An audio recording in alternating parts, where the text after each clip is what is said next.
Welcome back to the Out of Bounds podcast. My name is Gavin Williams alongside Charlie Caleri. And how are we doing today, Charles? We're doing pretty good, Well, Tuesday right now. Getting through the week. Tough week. Good NFL week this past week. Some crazy upsets we have for you guys this week. Some crazy games. I mean, yeah, both undefeated teams going down. Another high, ranked team in the league going down too. And also another one nearly going down. So we'll touch on all those later in this episode. But do you want to get right into it right now? Yeah, we'll get right into it. All right, so the first game was the Thursday night game with the Broncos visiting the Chiefs in Arrowhead. Taylor Swift was at this game, even though none of us care. None of us care. Seriously. And so the Chiefs won this game in a surprisingly close game. It was 19-8. Weird game. Very weird game. The Kansas City Chiefs have to find that game where they get electric again. Yeah, and it definitely was not this game. I mean, they did go up 16-0 to start this game, and the Broncos didn't score until 6 minutes left in the fourth. So, I mean, like I said before, their defense is just playing better than their offense right now. They seem more of a, for whatever reason, defensive-minded team this year, which is something that you just haven't seen out of the Chiefs since before Alex Smith was their quarterback. Yeah, absolutely. Even before Jamal Charles. Yeah. But, I mean, Russell Wilson, he just does not look good right now. He had under 100 passing yards. He had 95. He threw 2 more picks. Mahomes, he looked really good. I mean, 30 for 40, 306 yards, 1 touchdown, 1 interception, but it happens. So, Pacheco, 16 carries, 62 yards. He's keeping up he's very consistent. He's within like the 60 to 80 range every game, I think. Yeah, he's just he's really consistent. He's been so consistent, so solid for them. I mean, and then another guy who's been solid, obviously, Travis Kelce, 9 receptions, 124 yards. He's just had 8 of those receptions in the first half. Yeah. I mean, he didn't really need to do anything in the second half. They were up basically the whole time. So yeah, this game, it was boiling down. It was 16-0, and Mr. Unlimited. Mr. Unlimited. He had a great throw to Courtland Sutton in the end zone, but an even better catch, which made it interesting because the Broncos needed 1 stop to maybe potentially tie this game because they got the 2-pointer. Yeah, I knew they weren't going to get I knew the they stop. weren't, but I think we were all rooting for it. Yeah, though. no, we definitely were. I mean, but Bucker in this game, I mean, I'm looking at it right now. 35-yard field goal, 60-yard field goal in the half, 25-yarder in the third, and then a 52-yarder to close it out late in the fourth there with 1:55 left. So, he looks like he's still one of the top guys in the league. Yeah, absolutely. And now the Chiefs are moving on to 5-1, which is tied for the best record in the league. Yep. They're behind a team, though. We'll get into that team later. I'm not going to say that Yeah. team yet because we'll bring them up. But the Broncos fall to 1-5, what looks like a season that they should just retire at this Another point. lost season for the Broncos. Yeah. I mean, it's just not looking good for the franchise right now, and hopefully they can get something going because they need a direction. Absolutely. So the next game we're covering was the game across the pond once again. It was the Ravens at the Titans in a game where it wasn't too crazy, wasn't really that exciting. I didn't really have a lot of fun watching this one. Final score of this game was 24-16, and Lamar Jackson, he's putting up stats, but it's not the stats that Lamar Jackson would put up. He put up 223 yards and a touchdown, but an interception. Only had 9 incompletions. But he also was their leading rusher. He had 13 runs and 62 yards, but he threw to his number 1 target finally. Mark Andrews had 4 receptions for 69 yards, which was great to see for that duo to try to reconnect a little bit. I mean, I don't think 4 catches is enough, but we'll see if they can get back to normal next week because they have a very tough opponent, which we will talk about in a little bit. But on the Titans side of the ball, Ryan Tannehill went down. He has a high ankle sprain.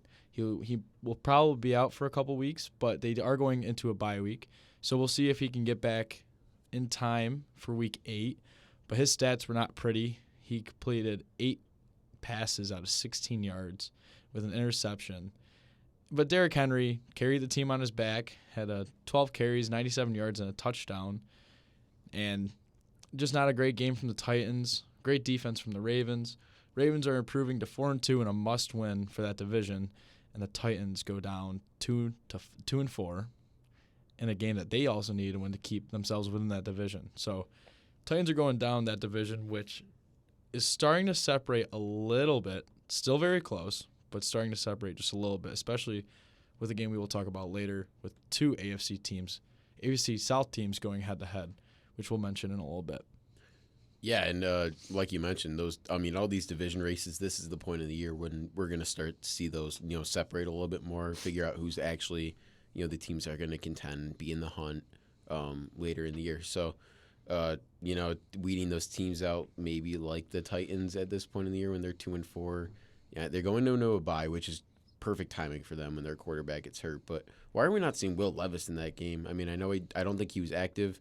But Malik Willis just does not look good right now. If I'm a Titans fan and Tannehill is still out for the next game, I think you're looking at maybe just saying, why aren't we throwing this Will Levis guy into the game and, really giving him a legit shot of being our starting quarterback for the future. Yeah, so it looks like he had a leg quad strain in August. Oh, really? I didn't think he was going to keep him out, though. I don't know what the timeline for why he can't play 2 months after, but... Yeah, I mean, I remember him getting the injury in like you said, late August there, but I didn't think he was going to keep him out for until now. So that's really interesting, actually, to figure out because they might have to go out and sign a QB now. Maybe if Tannehill.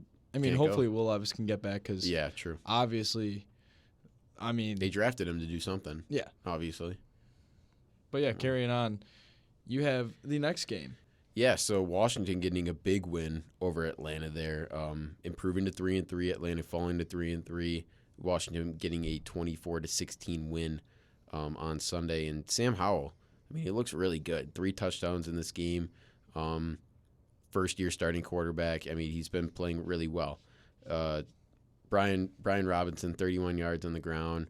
But Terry McLaurin, 81 yards. I mean, he looks back to being in that elite wide receiver form that he was in, last year, the year before. He showed flashes of it, but he's really putting it together this season. Desmond Ridder on the other side, he just looks like really lost out there. I don't really know. 47 attempts passing, 28 completions, 307 yards, 2 touchdowns, but mixing those 3 picks, that's not something you want to see if you're a Falcons fan right there. Bijan Robinson and Tyler Algier both had 13 carries, but turns out that Algier was more efficient this game. He had 51 rushing yards. And then Drake London, game of the year for him, 9 receptions, 125 yards. Can he be a guy that the Falcons can turn to down the stretch here? I really hope so. Another guy, Kyle Pitts, scoring a touchdown in this game. That was big for him, definitely for confidence, because I know he hasn't really had the success that you would think a number 4 overall pick would have so far in his career, but looks to be turned around a lot of things. But Desmond Ridder, he's just got to figure it out, I think, and from there, I think Atlanta can move on and really compete in that division. But big win for Washington there, getting that separation in the NFC wildcard standings and potentially being in play for that 7th seed. Yeah, absolutely. Especially, that was Desmond Ridder's first home loss since before college. Which is incredible. Incredible stat right there. Yeah. So, Desmond Ridder, obviously, getting that loss, but we'll move on to 2 teams that could potentially make the Super Bowl, the Vikings and Bears. I'm just kidding, folks. Anyways, so the Vikings and Bears played this week. Vikings were at Soldier Field. This game was horrible. It was 19-13. Might be a scoregami, but it's probably not. It's not, unfortunately. But Kirk Cousins looks like he's doing the same thing like he's doing every single game now, just mid. 21 for 31. 181 yards and a touchdown. Alexander Madison getting some more carries. He had 18 of them, but only ran for 44 yards, which was the team's leading rusher. So that's surprising. T.J. Hawkinson getting the ball a little bit more. 6 receptions, only had 50 yards, and he was their leading receiver. They're missing Jay Jettas bad. Really bad. They're missing him bad. Now, on the Bears side of the football, Justin Fields went down with a right thumb injury, which is his throwing arm. He'll probably more than likely be out this week on the injury report that I just saw. And, just not a great game in general. I mean, Tyson Bagent. Bagent? I think we're going with that.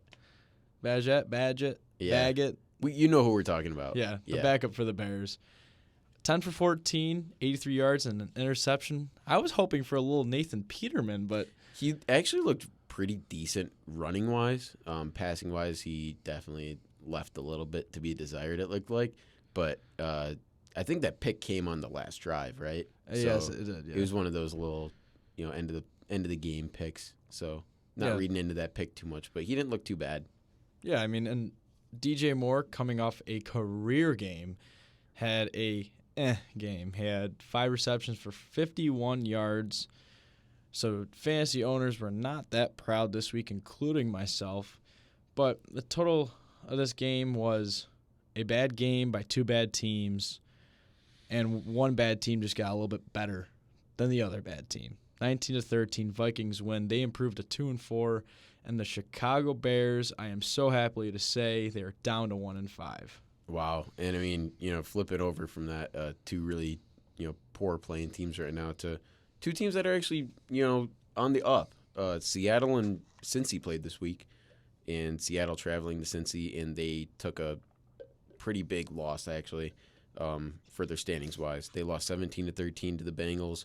Bengals back up to 500, 3-3 now. Massive for them. Absolutely massive for them. Seattle down to 3-2 now, so still in the mix for, one of the top wild card seeds, or even at this point, maybe the division for, with the Niners losing this week. We'll get to that a little bit later. But 7-11, Jamar Chase. He looked so good this week. 6 receptions, 80 yards. Joe Burrow, I mean, he threw for 185 yards, 2 touchdowns. He looks pretty efficient, 24 for 35. It's just a good stat line for him. It's not a Joe Burrow stat line that we saw maybe last week, or that we see flashes of it now, which is great to see as if you're a Bengals fan for sure, or if you're just a football fan in general, because Joe Burrow's a fun guy to watch and he's an electric player when he gets it going. But on the other side of the ball for the Seahawks, Geno Smith, pretty solid game. Threw for 323 yards, but he had 2 picks, so that was really the difference in this game.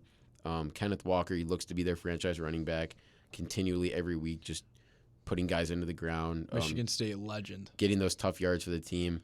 And Tyler Lockett this week, 94 receiving yards on 6 catches. So really good game for both sides, but they both just looked like they couldn't put up points for whatever reason.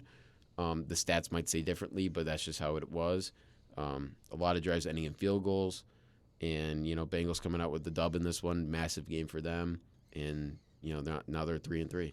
Yeah, speaking about the Bengals, last season, they started the year 2-3. This season, they started the year 2-3. Both years they improved to 3-3. And last year, they marched their way to the AFC Championship. Can we see another run like that, do you think? I don't know. I mean, I feel like this team's a little bit different from last year. I don't know what about this team. It looks like they don't have as much energy. But that Bengals team last year looked like they were playing with a chip on their shoulder coming off of that Super Bowl loss.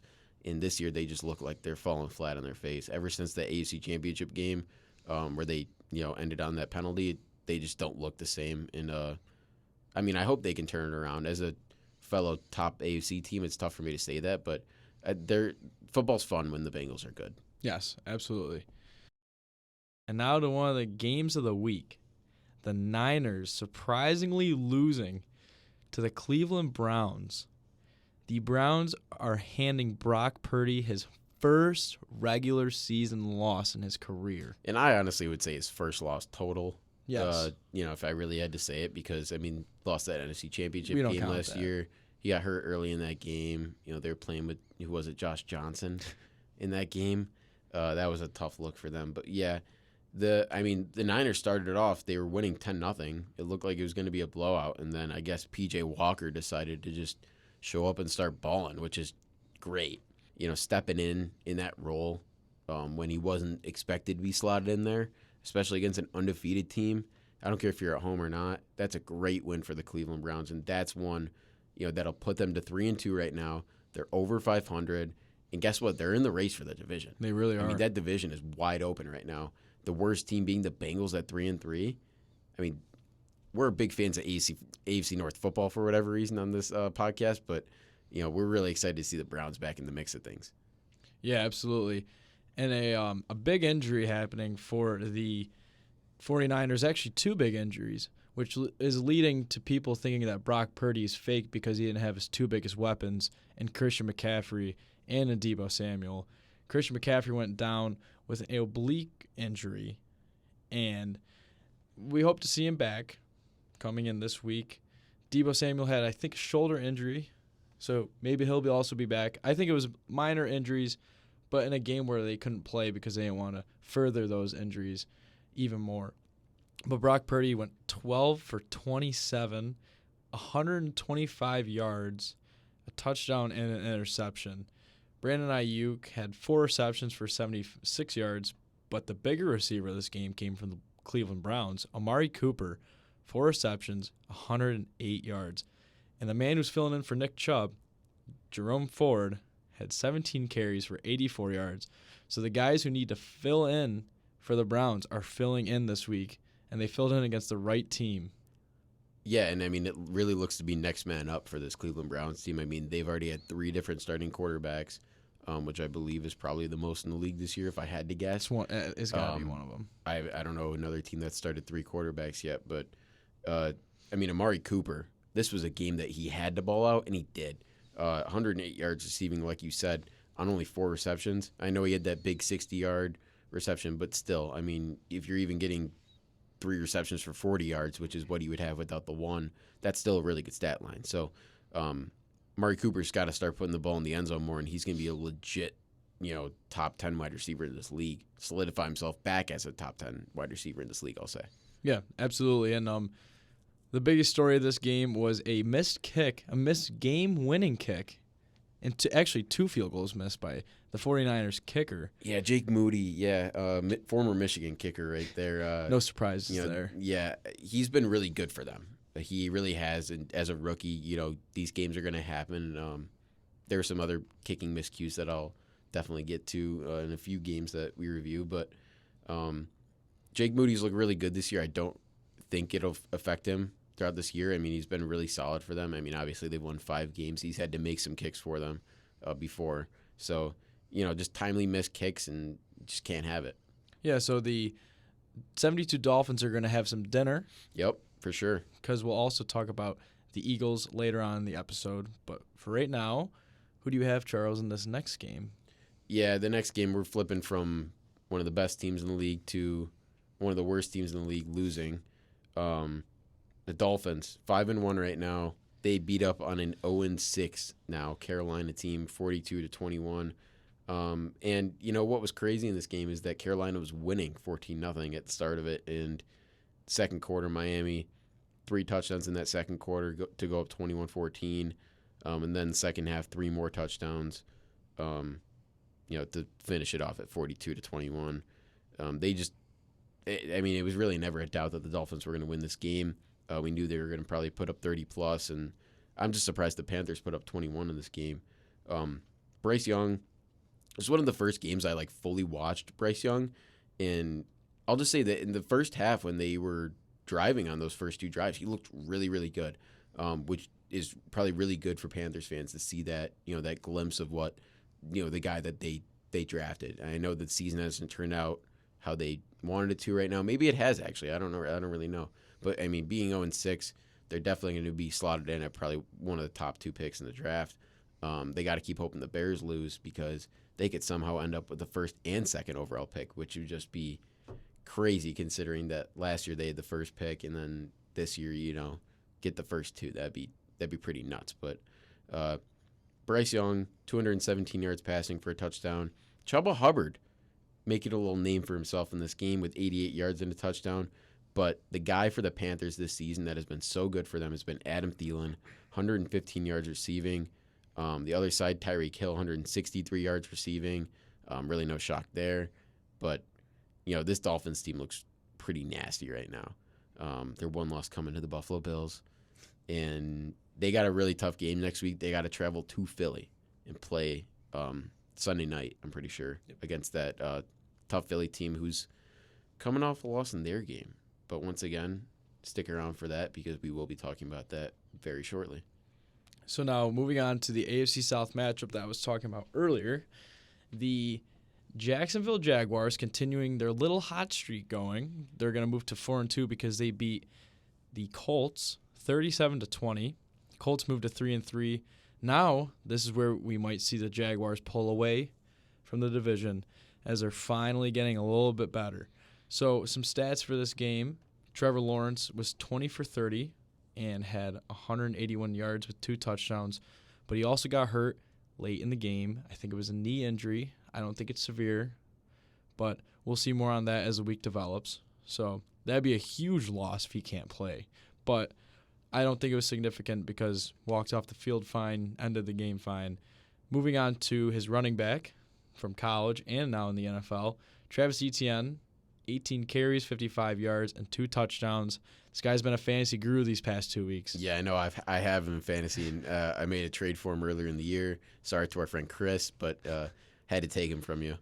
And Christian Kirk, looking like where he's picking up off of last season, 3 receptions, 49 yards, and with a touchdown, which is awesome for the team.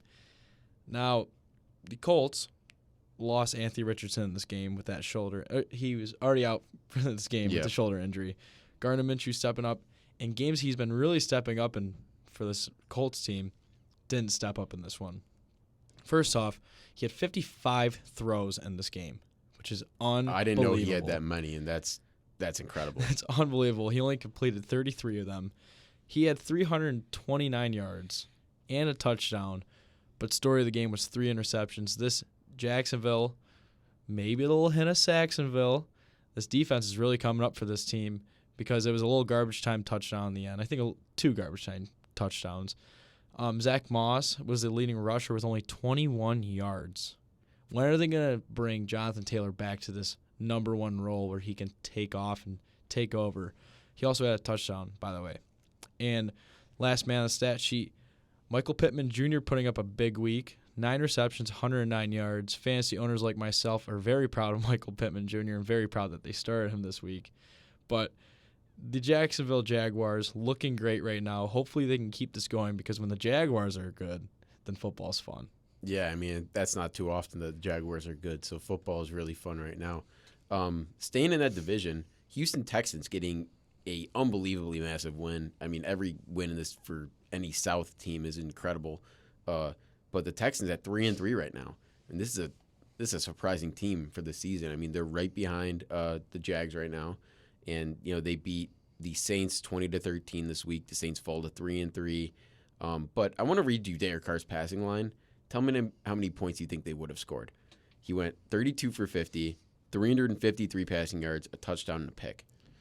Yeah, I would probably say somewhere around 24 points. More than 13. Yes, absolutely. Yeah, they scored 13 points in this game. That is just unacceptable. They're just leaving points on the board. I mean, it looks like right now that I'm assuming one of his picks came on a long drive. It's just what the stats seem. Yeah, I think it was that last drive. And it obviously turned out to be the most crucial pick of the game.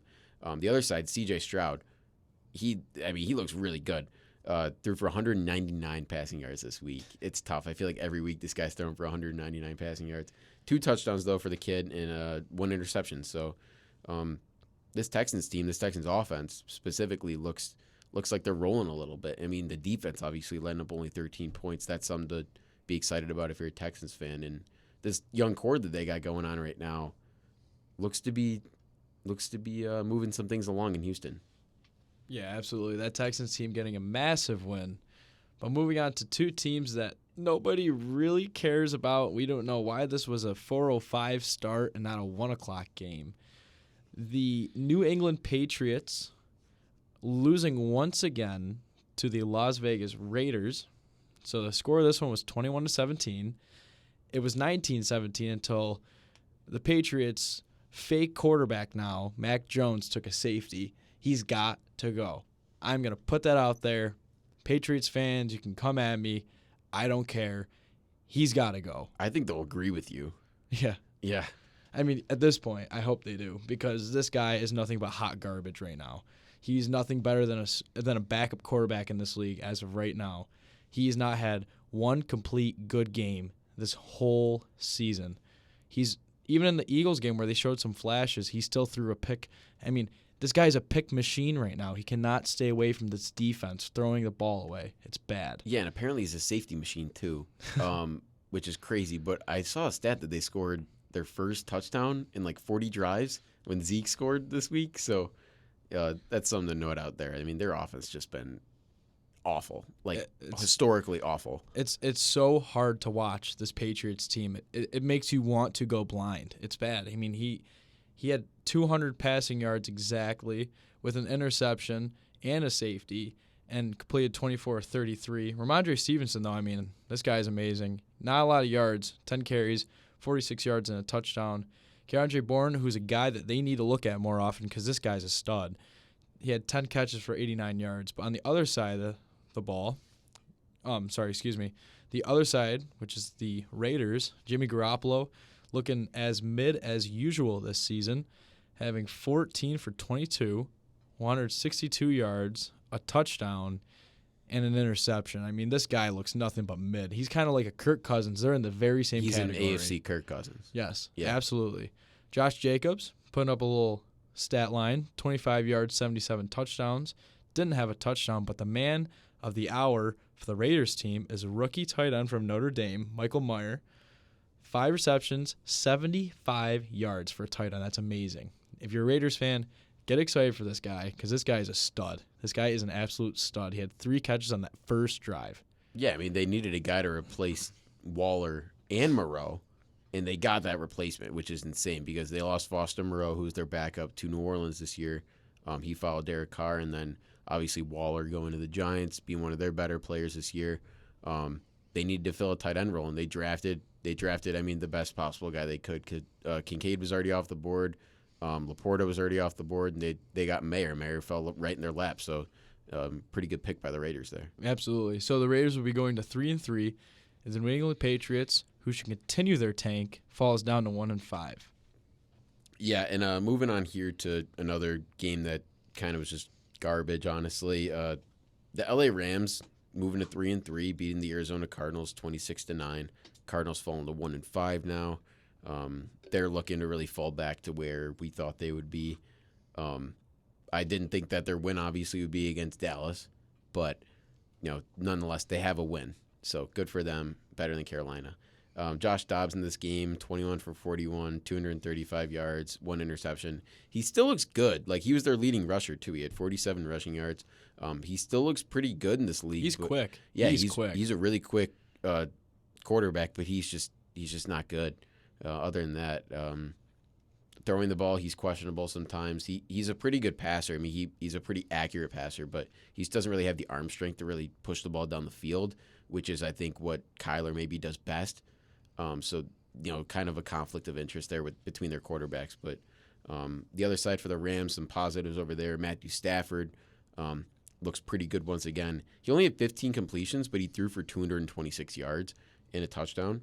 So that was big. But the man of the week, Kyron Williams, 20 carries, 158 yards and a touchdown.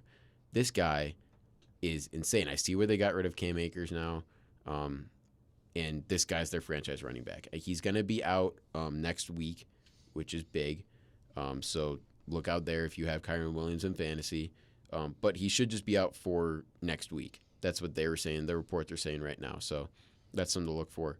But another guy coming off of injury, Cooper Kupp, 7 receptions, 148 yards, and a touchdown. I love that. Every week, this dude, he's insane. I don't really know what other words to say. It's kind of crazy because we were talking about how, is Cooper Kupp going to be the same Cooper Kupp when he comes back? Yes, and he's more, honestly. I mean, he's making up all the yards that he's missed he's making up for all the games that he's missed with all these yards that he's getting. But on their bench now, they still got Puka on their bench. That's unbelievable. 4 receptions for 26 yards for Puka. He's fell off a little bit, but he had 7 targets still. So he's still getting the looks from Matthew Stafford. It's just maybe not getting it in his hands as much, but you can't really find that efficiency that they had earlier in the year, especially with Kupp back. But, great win by the Rams. They look to be getting back on track. 3-3 is a big win for them. Now they're even with Washington, Atlanta, all those mid teams in the NFC, so they're back in the race. Now, Charles, say it with me.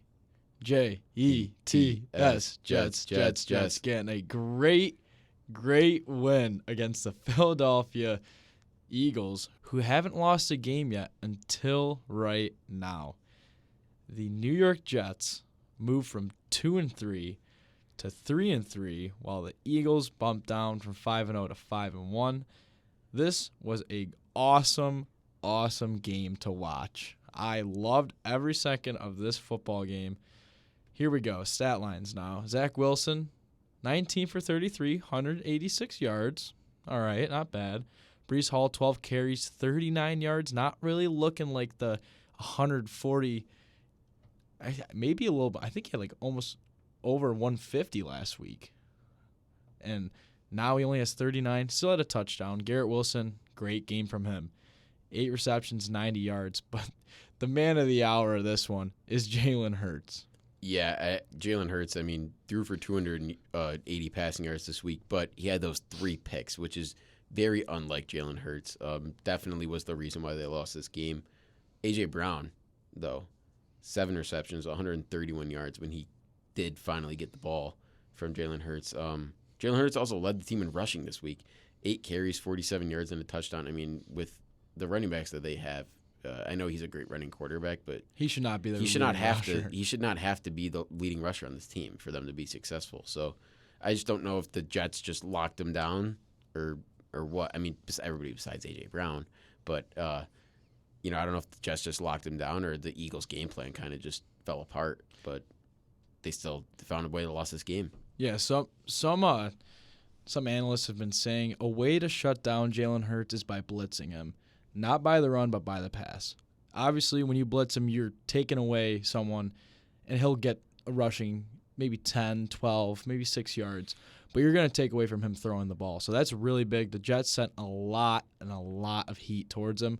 They were rushing him almost every single play, causing him to throw 3 interceptions, even though one of them was just unlucky. But still, I mean, 3 interceptions is still 3 interceptions, and what a game from this Jets defense. And Robert Saleh said he's played 3 top-notch quarterbacks. He hasn't beaten all of them. He's 2 for 3, though. And he said, but we're making it hard for them. We're making it really hard. Yeah, for sure. And, I mean, them being 3-3 at this point in their schedule, already playing the Bills, Eagles, Chiefs, and Cowboys, and being 3-3, I mean, without Aaron Rodgers, I heard Robert Saleh earlier this week say I would be happy with 3-3 if we had A-Rod as our QB, but now we have Zach Wilson and we're still 3-3.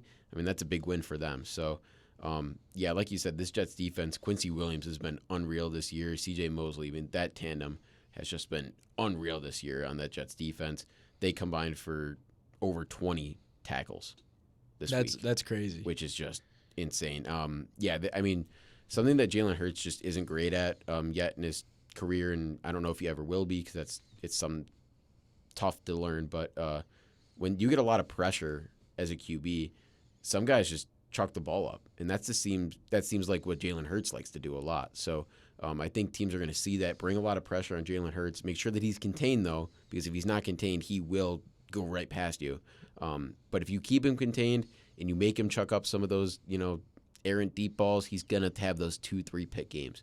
So I think that's really the best way to beat Jalen Hurts and the Eagles, because if you get them into short yardage situations, which the Jets did really well of keeping them out of that, they can't do the tush push, the brotherly shove, whatever you want to call it. And from there, I mean, Jets defense, any other defense that the Eagles will play, looked at this game because the Jets had a perfect game plan against the Eagles this week. Yeah, absolutely. So now, moving on to this week, we had the Lions at the Buccaneers with the creamsicle jerseys. But the creamsicle jerseys weren't enough for this one. The Lions got the win. Score was 20-6 in a game where they missed their number one receiver coming back, Amon-Ra St. Brown. What a game from this kid. 12 receptions, 124 yards, and 1 touchdown. You have to think if you're one of those teams that drafted 16 receivers before him, you're regretting it real bad. Real bad.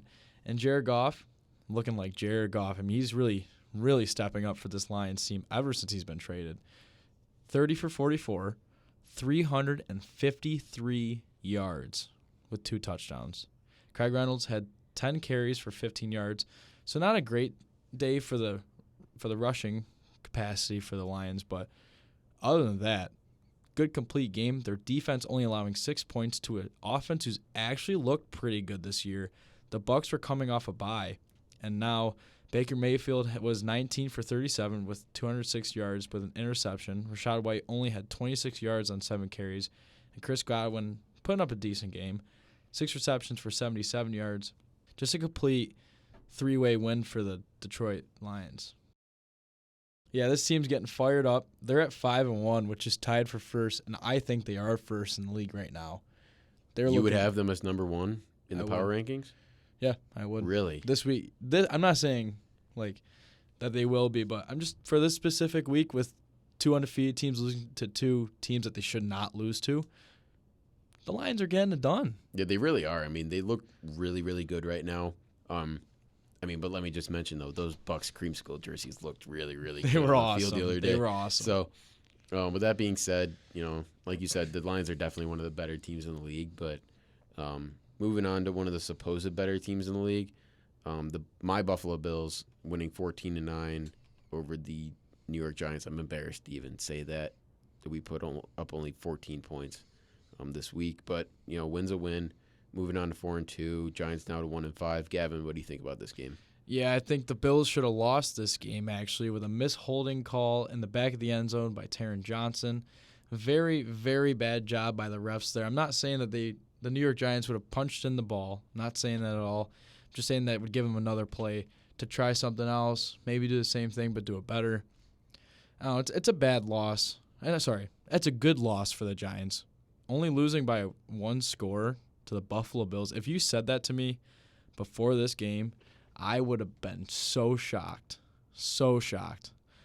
Tyrod Taylor had 200 yards exact with 24 completions. Saquon Barkley, 93 rushing yards. He's getting back. Welcome back, Saquon Barkley. Darius Slayton had a big game, 4 receptions and 69 yards. But Josh Allen was overthrown by Tyrod Taylor, returning to the Bills Stadium, and a team that he led to the playoffs at one point. But Josh Allen still got the last laugh, even though he only had 169 yards, but also had 2 touchdowns and 1 interception. James Cook looking great this season. Got to point that out. He's really been stepping in. He's their number 1 guy. It's awesome to see. 71 yards off of 14 carries. And Stephon Diggs, 10 receptions, 100 yards. Stephon Diggs just being Stephon Diggs. He's amazing. But, it was an interesting game. I'm really mad that was the Sunday night game. Nothing against the Bills at all, obviously. But when you want a Sunday night game, you want it to be flashy offense. This was just all pound-for-pound defense, but the Bills' defense is still getting it done. So it was a good bounce-back win. Yeah, definitely was a bounce-back win for sure. I wouldn't call it a good bounce-back win, but it was definitely a bounce-back win. I'll keep saying it. A win's a win. But, you can't be happy with this win. When you look back in the schedule and you see that we only beat the Giants by 5 points at the end of the season, we're going to say, what were we doing in that game? And, I'm still sitting here a few days after this game thinking, what were we doing in that game? Josh Allen looked not like Josh Allen, except when he was throwing to Stephon Diggs. It was actually unreal. 10 of his 19 completions were to Stephon Diggs. That cannot happen. It needs to be spread out a little bit more. I'm not saying don't give Diggs the ball, but Gabe Davis having 3 receptions, Dawson Knox having 3 receptions, being your 2 other leading receivers, can't happen. You need a second guy that can legitimately go out there and space the field, because that's the biggest problem with our offense right now is that we are so one-dimensional, giving it to either Diggs or James Cook or Allen keeping himself, when at the beginning of the year when we had 9 different guys. And I know with Damian Harris going down in this game, it stinks. He only got 1 snap in this game, and it ended up being the one that he hurt his neck on. So, got to stop with these injuries. Yeah, it's just getting overboard. Yeah, it's really getting overboard, especially these Bills players all getting hurt. But with that being said, Latavius Murray, he stepped up. He had a pretty good game for us. But this is a game we got to just go back to the drawing board. Defense looked better this game. Big game for Dorian Williams. He played really well. He did. Younger guy that needs to step up for this team, especially with Matt Milano out. But Terrell Bernard looked really good. Taron Johnson looked really good. Benford looked really good. This is a new Bills defense. It's going to have to be. Yeah. Especially because Hyde and Poyer are getting older. They're really the only returning guys that are consistently in the rotation right now. Hopefully we see Von Miller. I was gonna mention that. When are we gonna see a full Von Miller game? It should be soon. But you got to remember, he's coming back from a big injury, and we need him to be better in the playoffs than in the regular season. Well, yeah, So, yeah. It's something that we really got to work on. But I think next week against New England, Oh, yeah. I don't think we'll see as much of him that week, but I think that Thursday night game against Tampa that we play in week 8, I think that should be the game where we really see Vaughn really step into that role and play a big key piece for this Bills defense. Yeah, absolutely. So the Bills get this one 14-9, as now we move on to the Monday night game, which was the Cowboys at the Chargers, with the Cowboys getting the win. Now, Charles, I want to hear from you first about this one. Yeah, this was probably I honestly think it was one of the better games of the week. I mean, I'm just a big fan for close games. I don't care if they're high scoring or not, but the Cowboys looked really good, especially on defense. Their defense looked back to being what we saw in the first 2-3 weeks of the season. But the Chargers, man, their offense just looks dormant. I don't know if that's the right word to describe it, but they just can't get anything going consistently. And I don't really know, man. Justin Herbert, I don't know what to think about him. He looks really good at some points. He looks really bad in other drives. He doesn't look like the same QB running out there on the field like at different times. It's like one drive he'll look like, the Justin Herbert that we know, and then he'll look like Mac Jones on another drive. So it's just finding that balance for Herbert, more so on the Herbert that we know side. But on the other side, Dak, he looks pretty good. He actually led Dallas in rushing this game.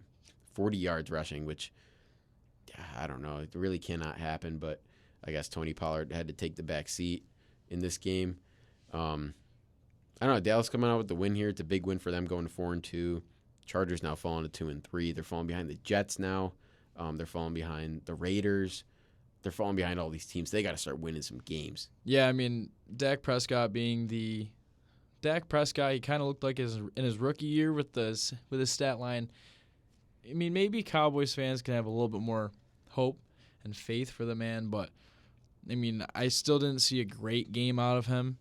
I'm just not sold on Dak Prescott for this Cowboys offense. I mean, with all the weapons he has, I mean, I think they should put up more than 20 points in this game, but a very bad loss for the Chargers, especially because Justin Herbert's one interception coming in the last drive. That is not the Justin Herbert that should be leading that last drive. He should be the guy who's forcing those passes to be more of a ball for the receiver to grab, not for the defender to grab. So Justin Herbert's really got to pull it together if he wants this team to make it to the playoffs, because after that loss last year, they have not looked the same at all, except they had a good offensive showing against Miami this season. So that wraps it up for the weekly recap. And now we are going to move on into our weekly predictions. And I actually have 2 blanks on my paper right now. There's 2 swing games I cannot choose between. All right. Well, I mean, let's get into it first. Our records right now, after week 6, I am up by 7 games now, Gavin. My overall record is 66-27. Yours is 59-34. I went 3-1 in our swing games last week. That was massive for the standings. I think I went overall 12-3. You went 10-5. I don't know how I'm winning these picks. I mean, they're kind of just random. I mean, at some point last week I almost had a clean sweep. Yeah. Like if the Falcons got it on that last drive, if the Saints got it on that last drive. Those swing games really were swing games. If the Chargers got it on the last drive, and then I had the Jags. Yeah.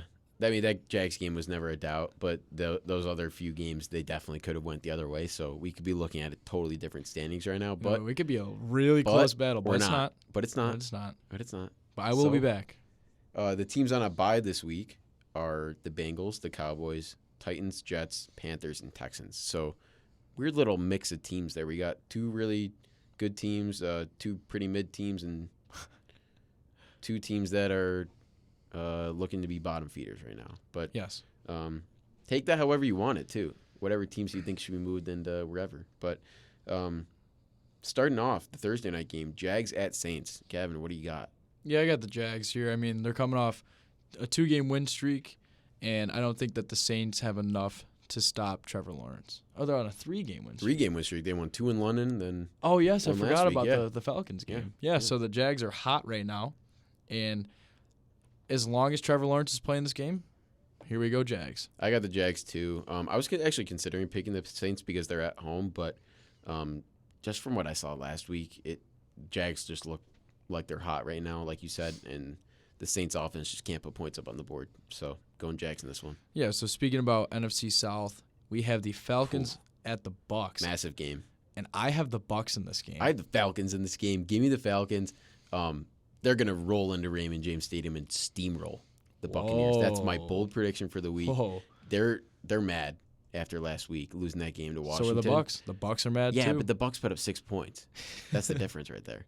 So, I think Baker will have a pretty tough game. I think Desmond Ridder will have a really good game, one of his best of the year. I think he'll show up. Really? Yeah. Wow. Bold prediction right now. But hey, Bucks, I need you this week. I need some games right now. Come on, Tampa Bay.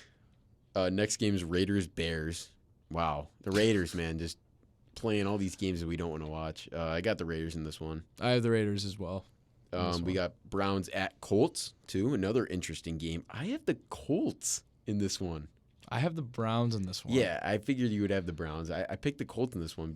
I don't really know why, but when I looked at it, I said, I know what the Browns did last week. I know they beat the Niners, but I don't think they can do it 2 weeks in a row. I really don't. Yeah, I was really thinking about that because this Browns team can be inconsistent, but I just feel like with Anthony Richardson going down, it's really tanking my beliefs for this Colts team. It's going to be a rough game to watch, I think, honestly. I think it will be too. But at the end of the day, I guess we're just on different sides of it. Yeah. I got the Colts. Gavin's got the Browns. Moving on to the next game, Commanders at Giants. I got the Commanders. They're going to be above 500, I think. I do too. I have the Commanders as well. That's a big game for the Commanders right there, going into New Jersey, playing the Giants. I mean, they got to win that game. You do. Lions at Ravens. This should be one of the games of the week. Really looking forward to this week. And, Gavin, who do you got in this game? I got to support the NFC North. I got the Lions in this one. I have the Ravens in this game. I'm picking against the Lions. Wow. Yeah. That's your NFC team right there. That is my NFC team. But for whatever reason, just kind of like the Colts, same reasoning. I don't know why. I kind of just it was just a gut feeling that the Ravens are going to win this week. They've been hot too. So both two really hot teams playing each other right now. But I think maybe it was because Baltimore's at home. I don't know. It's a pretty tough place to play. It is. It's a very tough place to play. But I think if anybody's going to walk in there, it definitely would be it's Dan MCDC. Campbell. It would be MCDC and the Detroit Lions. You're right. And the next game is a game that I know Charlie will be watching, but I don't know if I will because this is going to be bad. It's the Bills at the Patriots. Yeah, I got the Pats in this one. It's going to be – no, I'm just kidding. I got the Bills. I do too. If we don't win this game, we need to put up more than 28 points in this game. If we don't score 4 touchdowns in this game, it's a disappointing game. I'll say that right now. Yeah, 4 touchdowns. I would say either 27 points or 4 touchdowns. Okay. Does that make sense? Yeah. So we need 5 scores in this game, I think. Yeah. To be a successful game. Definitely got the Bills in this one. Need it. Cardinals at Seahawks is the next game. Looking to be another big win. I have the Seahawks in this game. I do too. Looking to be another big win for the Seahawks this week. I mean, they can move to 4-2. They could really solidify themselves as one of the perennial NFC playoff teams. It'd be a big win for them in the NFC West right there. Sticking in the NFC West, Steelers at Rams. I'm going with the Rams again in this one. Gavin, who do you got? Yeah, I have the Rams as well. Yeah. Was this one of the games you thought I was going to go? I thought you were going to go Steelers on this one. I do sometimes pick the Steelers. You do. But, the Rams this week, I don't know, Matt Stafford looks to be playing really well again. If they can get Puka going, this offense is going to be scary. Because, Cooper Kupp's going to stay consistent. But, no Kyrie Williams this week. So we're going to need Puka this week, I think, for the Rams. Yeah, it's going to be a big game in the air for the Rams. I definitely had them winning, especially at home this week. Yeah, that is true. I know it's tough because I feel like there's going to be a lot of Steelers fans there. There usually is when there's an away game in L.A., but that's a tough place to travel to. It is, yeah. I don't know. I guess we'll see. Unless you're the San Francisco 49ers. Unless you're the 49ers because they packed that place. Chargers-Chiefs coming up this week. Another big game.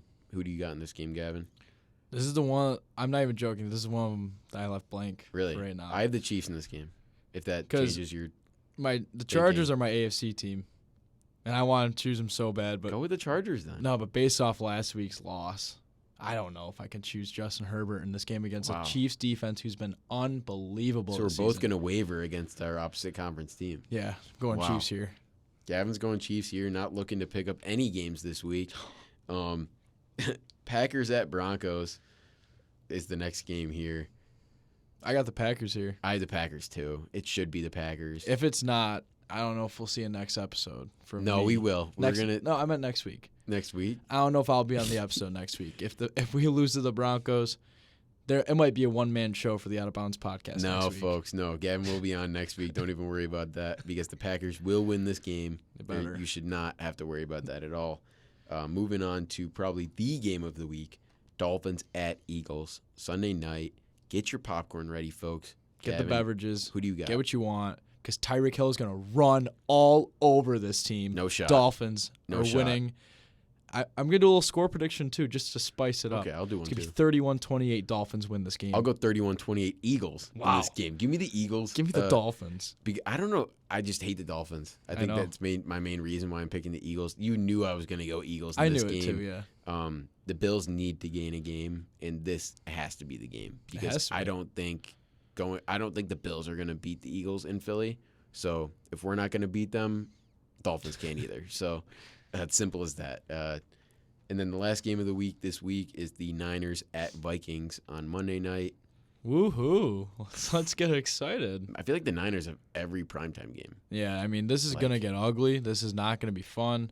Niners are going to roll and stomp on a bounce-back win this week. Especially after losing this week. The Vikings did not want to see them win or lose this week because they have no shot now. I mean, there's no way the Niners lose 2 in a row. There's no shot. That's what I think of the Eagles, too. I don't think the Eagles lose 2 in a row. So Yeah. those two teams wrapping up the week is going to be really fun. Yeah, Really absolutely. fun. I think we're looking at a really good week of football this week. I hope so. I hope so, too. I hope it's a good week for Sir Gavin Williams to make up a couple games.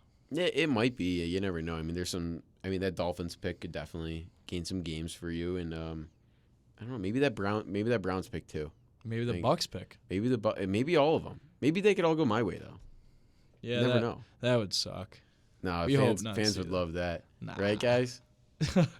Right? I guess we'll see in the comments below if you guys comment on our Instagram at Out of Bounds Podcast with a dot in between every single word. Yes, there is, Gavin. So that's going to wrap it up for us today. We hope you guys enjoyed this one. And we always love doing these, so let us know if you like these in Yeah. general. Yeah, please. Because, we love feedback. We love constructive criticism. Please leave a comment below or on our Instagram that I mentioned earlier. Charles, any last words? No. Have a great day, guys. Have a great week. Let's have a good weekend of watching football. Great Thursday of watching football, too. And have a great day. Have a day.